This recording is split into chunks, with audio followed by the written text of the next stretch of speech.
રામ તત્વ એક એવું તત્વ છે કે ભૌતિક વસ્તુ સાથે જોડાયેલ નથી, પણ રામ તત્વ એ આપણા જીવન સાથે જોડાયેલ છે. કોઈક વ્યક્તિની વસ્તુ લઈ લેવા કરતા કોઈકની મદદ કરવાની ભાવના આપણી અંદર હોય, કોઈકને કંઈક આપવાની આપણી અંદર ભાવના હોય, તો સમજવાનું કે આપણી અંદર ક્યાંક પણ રામ તત્વ જીવિત છે. તમે ગાડી લઈને નીકળો અને રસ્તામાં કોઈકનું એક્સિડન્ટ થયું હોય અને તમારી અંદરથી તમને એવું થાય કે મારે એની મદદ કરવી જોઈએ, અને એક્સિડન્ટમાં ઘવાયેલા વ્યક્તિની તમે તાત્કાલિક મદદ કરો ને, ત્યારે એમ સમજવું કે તમારી અંદર રામ તત્વ જીવિત છે.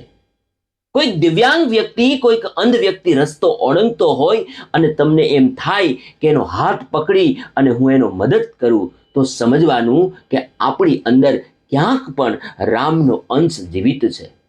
તમે દુકાનદાર છો અને કોઈક તમને એમ કહે કે આ વસ્તુમાં તમે ભેળસેળ કરો ને, તો તમે જે પૈસા કમાવો છો એનાથી 3 ગણા કે 4 ગણા પૈસા તમે કમાઈ શકો, પણ ત્યારે તમને એમ થાય કે મારે 4 ગણા કે મારે આ 5 ગણા પૈસા કમાવા નથી, પણ હું જે રીતે જીવું છું એ બરાબર છે, મારે કાંઈ પણ ખોટું નથી કરવું. એ ભાવના તમારી અંદર હોય તો સમજવાનું કે તમારી અંદર ક્યાંક પણ રામ તત્વ એ જીવિત છે. તમે ગાડી લઈને નીકળો અને રસ્તામાં તમે જોવો તો કોઈકની ગાડી બગડી ગઈ હોય, વિચારો એ ગાડી પેલા માટે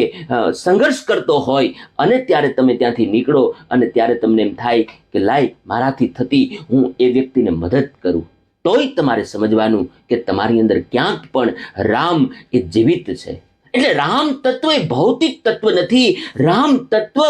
એ તમારા વિચારોની અંદર સંકળાયેલું